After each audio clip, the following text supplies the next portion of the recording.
નમસ્તે મિત્રો, welcome to the Gujarat biology NEET Q&A. હું છું મનીષ મેવાડા.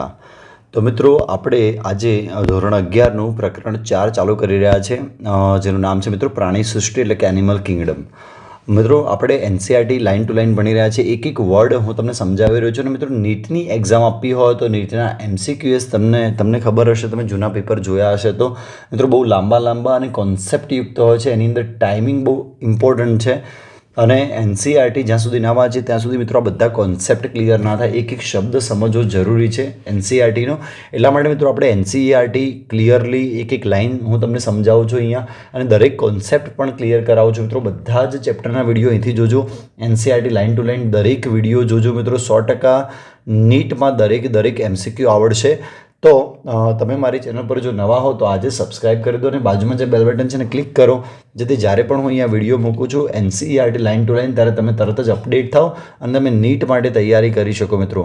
તો આજે મિત્રો પ્રાણી સૃષ્ટિ જે નીટ માટે ઇમ્પોર્ટન્ટ છે. મેક્સિમમ મિત્રો 3 પ્રશ્નો પૂછાઈ શકે છે, 3 થી 4 પ્રશ્નો પણ પૂછાઈ શકે છે મિત્રો, કારણ કે બહુ લાંબુ ચેપ્ટર છે અને અંદર ઘણા બધા ડેટા પણ આપેલા છે. તો ડેટાવાળું ચેપ્ટર કહી શકાય મિત્રો. થોડુંક ઉદાહરણો તમારે તૈયાર કરવાના છે મિત્રો.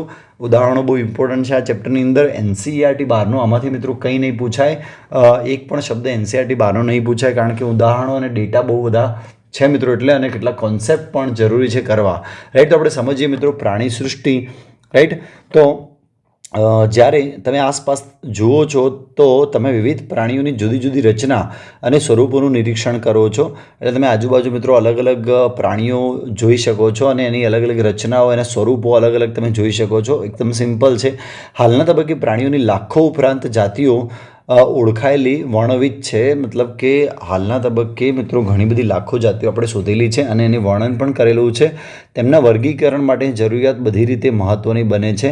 રાઈટ, એટલે કે એમનું વર્ગીકરણ પણ કરેલું છે. અને વર્ગીકરણ કરવા માટે શું જરૂરિયાત હોય મિત્રો? ખાસ કરીને લક્ષણો જરૂરિયાત હોય. કેવી રીતે બનેલા છે, ક્યાં રહે છે, એવા લક્ષણો મિત્રો જરૂરી છે.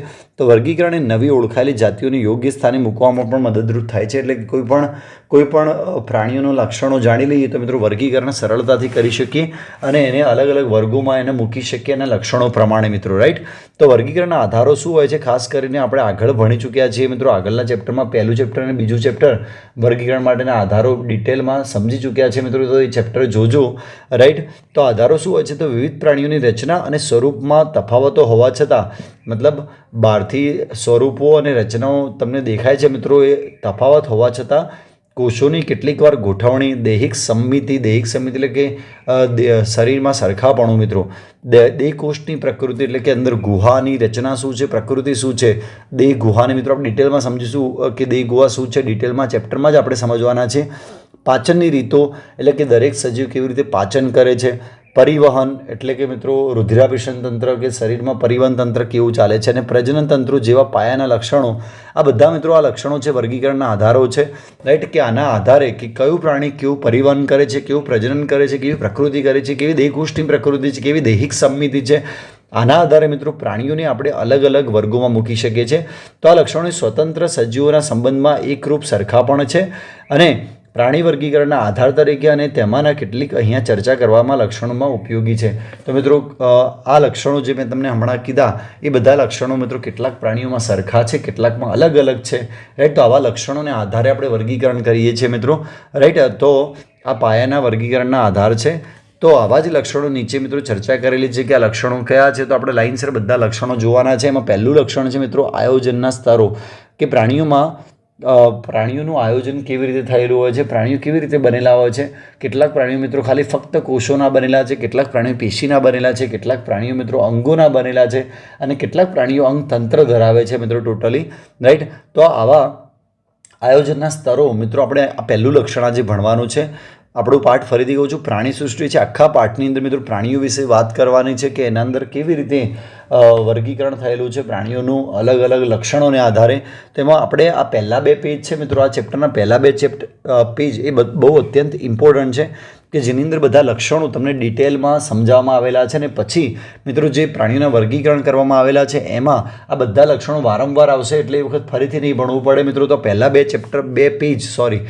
બે પેજ મિત્રો બહુ જ અત્યંત ઇમ્પોર્ટન્ટ બની રહે છે. તો આયોજનના સ્તરોની વાત કરીએ કે આ લક્ષણ સમજીએ કેટલાક પ્રાણીની અંદર કેવી રીતે આયોજનના સ્તરો હોય છે. તો પ્રાણી સૃષ્ટિના દરેક સભ્યો બહુકોષી હોય છે. તમને ખ્યાલ છે કે દરેક પ્રાણી છે એ બહુકોષી છે, એટલે કરતાં વધારે કોષોનું બન્યું છે. છતાં તેમાંના બધા જ પ્રાણીઓ કોષોના આયોજનની સરખી રીતે પ્રદર્શિત કરતા નથી. ઉદાહરણ તરીકે સછિદ્ર વાદળીઓ. તો મિત્રો આ વાદળી સમુદાય, સછિદ્ર સમુદાય મિત્રો આ આપણે સમુદાયોમાં વર્ગીકૃત કરેલા છે પ્રાણીઓને.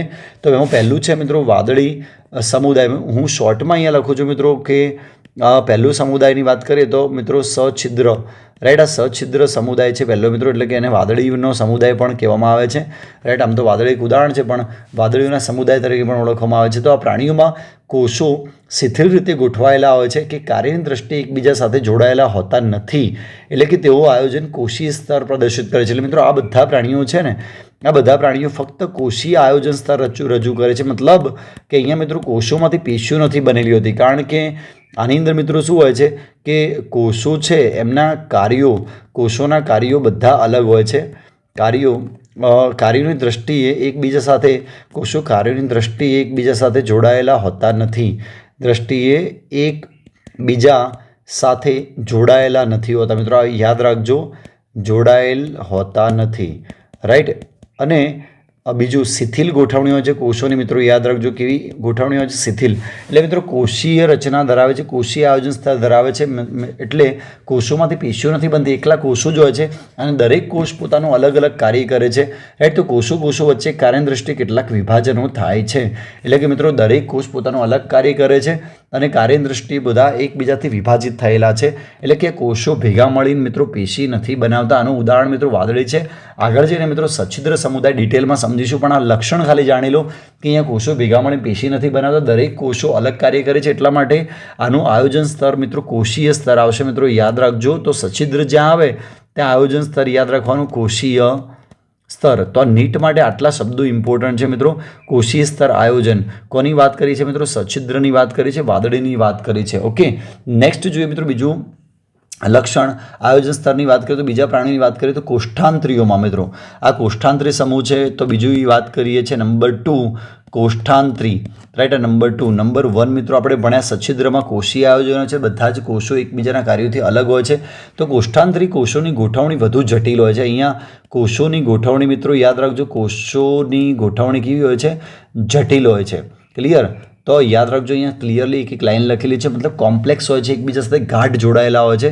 અહીં સમાન કાર્ય ધરાવતા કોષો ભેગા મળી અને પેશી બનાવે છે, એટલે કે અમુક કોષો છે એ મિત્રો સમાન કાર્યો કરે છે, એટલા માટે આ પેશી બની ગઈ. બીજા સપોઝ અહીંયા કોષો ભેગા મળી અને પેશી બનાવે છે, અહીંયા મિત્રો કોષો ભેગા મળી અને પેશી બનાવે છે, કારણ કે આ બધા કોષો સમાન કાર્યો કરે છે. આ કોષ સમાન કાર્ય કરે છે, આ બધા કોષો સમાન કાર્યો કરે છે, આ બધા કોષો સમાન કાર્યો કરે છે, રાઈટ. તો બધા પેશી બનાવે છે, જેને પેશીઓ ગોઠવાય છે, આથી તેને પેશીય સ્તરીય આયોજન કહેવામાં આવે છે.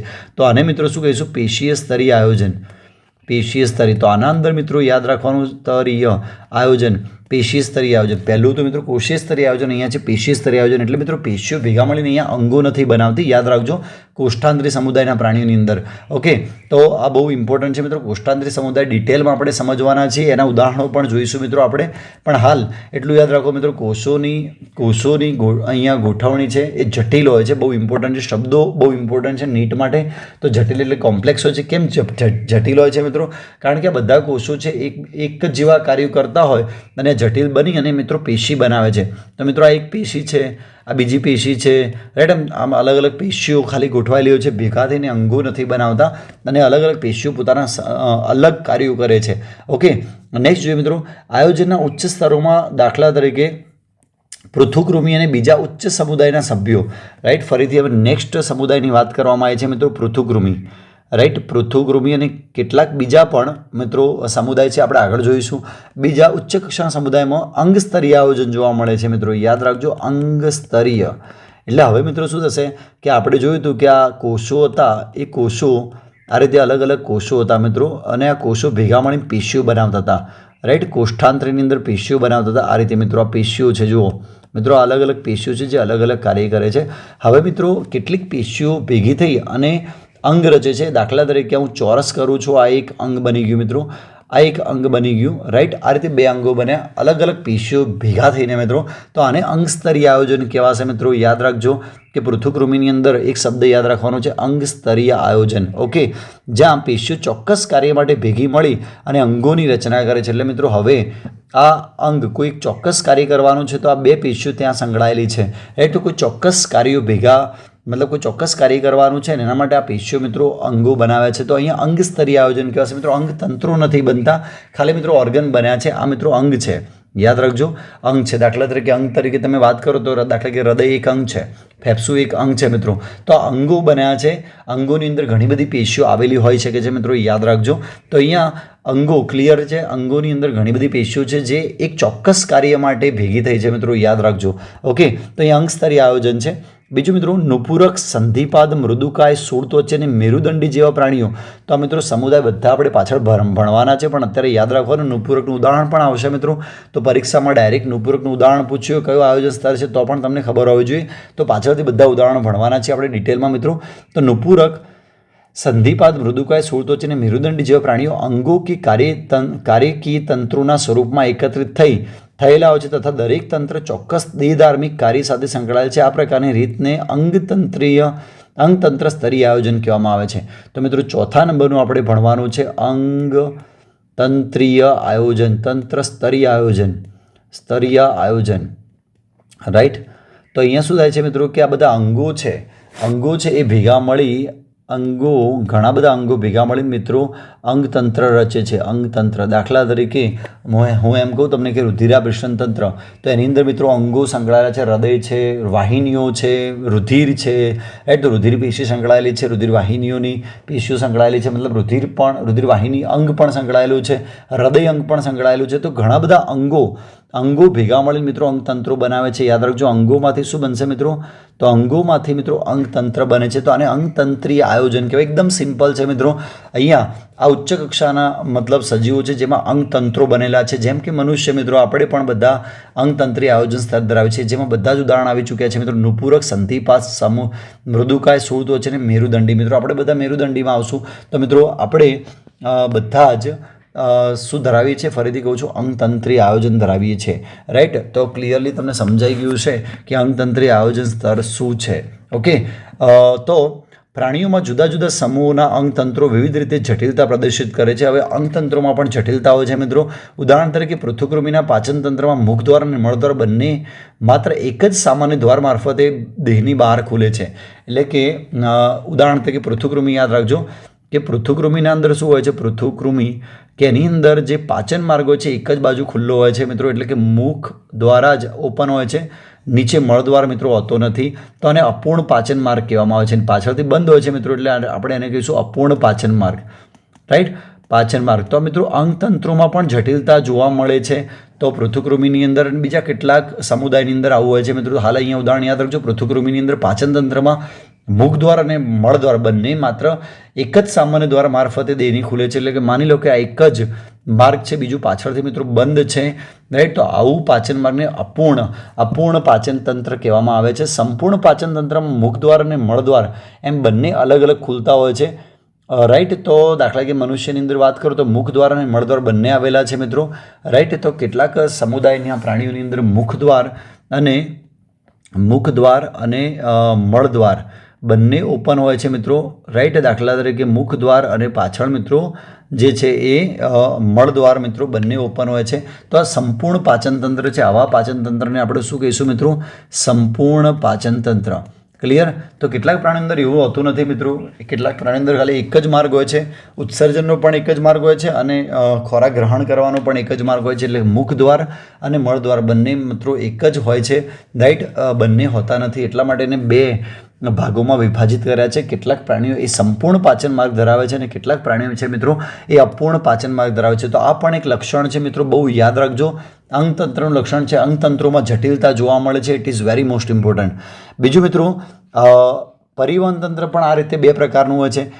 કેટલાકની અંદર ખુલ્લું પરિવહન તંત્ર હોય છે, કેટલાકની અંદર બંધ પરિવહન તંત્ર હોય છે. આ ઘણા બધા લોકોને સમજ નથી પડતી મિત્રો. તો યાદ રાખજો કે ખુલ્લા પરિવહન તંત્રમાં શું હોય છે કે આમાં શબ્દો એક્ઝેક્ટ યાદ રાખજો કે જેમાં રુધિર હૃદયની બહાર ધકેલવામાં આવે છે, કોષો અને પેશીઓ તેમાં તરબોળ હોય છે.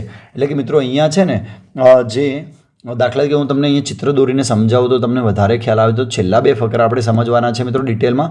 તો સમજો કે મિત્રો ખુલ્લા પરિવહન તંત્રમાં કેવું છે, માની લો કે એક બોડી છે, એમાં હૃદય છે, રાઈટ. હૃદયમાંથી રુધિર વાહિની નીકળે છે જે આવી રીતે મિત્રો ઓપન હોય છે, રાઈટ. આવી રીતે ઓપન હોય છે. એવી રીતે સમજી લો કે એક ટાંકીમાં મિત્રો પાઇપ લગાવેલી છે પણ પાઇપ બીજા સાઈડે ખુલ્લી છે, રાઈટ. એટલે રુધિર બધું મિત્રો દેહ ગુહામાં હોય છે. રુધિર અહીંયા જો ડોટ ડોટ કરું છું રુધિર છે, રુધિર દેહ ગુહામાં હોય છે અને બધા અંગો છે એ દેહ ગુહાના રુધિરમાં તરબોળ હોય છે મિત્રો, એટલે કે ડૂબેલા હોય છે, રાઈટ. તો રુધિર જે છે એ અહીંયા રુધિર વાહિનીઓ ઉપરાંત દેહ ગુહામાં વહન પામે છે ખુલ્લા પરિવહન તંત્રમાં. તો એક્ઝેક્ટ વર્ડ યાદ રાખજો કે હું અહીંયા લખું છું રુધિર વાહિનીઓ ઉપરાંત દેહ ગુહામાં વહન કરે છે, દેહ ગુહામાં વહન પામે છે. આ શબ્દ યાદ રાખજો મિત્રો. શું રુધિર વાહિની તો હોય જ છે પણ સાથે સાથે દેહ ગુહામાં વહન પામે છે, રાઈટ. તો આ રુધિર દેહ ગુહામાં હોય છે મિત્રો, જેના અંદર અંગો તરબોળ હોય છે. એટલે અહીંયા લખ્યું છે કે ખુલ્લું પરિવહન તંત્ર કે જેમાં રુધિર હૃદયની બહાર ધકેલવામાં આવે છે, કે હૃદય, આ ગોળ મેં હૃદય બનાવ્યું છે, જો હાલ બનાવી રહ્યો છું તો આ હૃદય છે, હૃદયની બહાર રુધિર ધકેલવામાં આવે છે. કોષો અને પેશીઓ તેમાં તરબોળ હોય છે. તો કોષો અને પેશીઓ તરબોળ હોય છે રુધિરમાં. તો આ રુધિર બાર ડોટ ડોટ છે, રુધિર છે મિત્રો જે ગુહામાં ભરાયેલું હોય છે અને જેમાં મિત્રો શું હોય છે કે અંગો છે એ તરબોળ હોય છે. અહીંયા મિત્રો રુધિરનું પ્રેશર, બ્લડ પ્રેશર છે એ રુધિર દબાણ મિત્રો આવા પ્રાણીઓની અંદર રુધિર દબાણ ઓછું હોય છે, કારણ કે મિત્રો સંપૂર્ણ મતલબ બંધ પરિવહન તંત્ર નથી, એટલા માટે કોઈ પ્રેશરાઇઝ નથી હોતું બ્લડ, એટલા માટે રુધિર દબાણ કેવું હોય છે, ઓછું હોય છે. તો આ એની એક સરસ મજાની લાક્ષણિકતા છે મિત્રો, યાદ રાખજો રુધિર દબાણ ઓછું હોય છે. તો અહીંયા તમારે એક વર્ડ યાદ રાખવાનું છે કે રુધિર વાહિનીઓ ઉપરાંત દેહ ગુહામાં વહન પામે છે. ફરીથી મેં લખ્યું છે અહીંયા રુધિર વાહિની ઉપરાંત એ દેહ ગુહામાં વહન પામે છે, રાઈટ. એકલા રુધિર વાહિનીમાં વહન પામતું નથી. અને બંધ પરિવહનમાં મિત્રો શું હોય છે કે જ્યાં રુધિર એ વિવિધ વ્યાસની વાહિનીઓમાં પરિપથ દ્વારા પરિવહિત થાય છે, ધમનીઓ અને વાહિકાઓ. તો અહીંયા મિત્રો એક્ઝેક્ટ વર્ડ લખવાનો છે. ભલે ચોપડીમાં મિત્રો થોડીક અધૂરી માહિતી, પણ અહીંયા આપણે લખશું કે અહીંયા સપોઝ માની લો કે આ સજીવ છે અને આ હૃદય છે. તો હૃદયમાંથી રુધિર બહાર તો નીકળશે પણ રુધિર વાહિનીઓમાં જ વહન પામશે. ફક્ત યાદ રાખજો મિત્રો, ફક્ત રુધિર વાહિનીઓમાં જ વહન પામે છે. તો અહીંયા લખશું મિત્રો કે રુધિર એ ફક્ત રુધિર વાહિનીમાં જ વહન પામે છે. રુધિર વાહિનીઓમાં જ વહન પામે છે. ફરીથી કહું છું, બંધ પરિવહન તંત્રમાં શું હોય છે કે રુધિર ફક્ત રુધિર વાહિનીઓમાં જ વહન પામે છે. ક્લિયર? તો હવે તમને ક્લિયર થઈ ગયા છે આ બધા લક્ષણો કે કેવી રીતે અહીંયા દેહ ગુહામાં મિત્રો છેલ્લામાં બંધ પરિવહન તંત્રમાં દેહ ગુહામાં રુધિર હોતા નથી, ખાલી ફક્ત રુધિર વાહિનીમાં વહન પામે છે. એટલે અહીંયા પ્રેશર પણ, રાઈટ, દબાણ પણ કેવું હોય છે મિત્રો, દબાણ પણ વધારે હોય છે. રુધિરનું દબાણ કેવું હોય છે, વધારે હોય છે. તો અહીંયા મિત્રો આપણે એક લક્ષણ ક્લિયર કર્યું છે આજે કે આયોજનના સ્તરો ક્લિયર કર્યા છે. અને એમાં પણ જે છેલ્લા આપણે ભણ્યા મિત્રો કયું, તો આપણે ભણ્યા મિત્રો અંગતંત્રીય આયોજન સ્તર. છેલ્લું ભણ્યા મિત્રો 4 આયોજન સ્તર આપણે અહીંયા જોયા છે. અંગતંત્રીય આયોજન સ્તર મિત્રો, અને એના પહેલાં આપણે જોયું છે મિત્રો અંગ સ્તરીય આયોજન, પેશીય સ્તરીય આયોજન, કોષીય સ્તરીય આયોજન, રાઈટ. આ તો બધા સ્તરોના સમુદાયો તમારે યાદ રાખવાના છે. આગળ જેના સમુદાયો ડિટેલમાં આવશે એના ઉદાહરણો પણ આવશે. અંગતંત્રીય આયોજન સ્તરની અંદર કેટલાક જટિલ તફાવત જોવા મળે છે મિત્રો અંગતંત્રોની અંદર, એ પણ અત્યારે આપણે સમજી લીધા છે, રાઈટ. તો એક લાઇન તમને ક્લિયર થઈ ચૂકી છે, એક વર્ડ ક્લિયર થઈ ચૂક્યો છે. તો મિત્રો વિડીયો ગમ્યો તો લાઇક કરી દેજો, તમારા બધા મિત્રોને શેર કરજો જેથી એ પણ ભણી શકે. તો આઈ હોપ તમને મજા આવી છે. મજા આવી હોય તો મિત્રો લાઇક કરી દેજો. Thank you so much.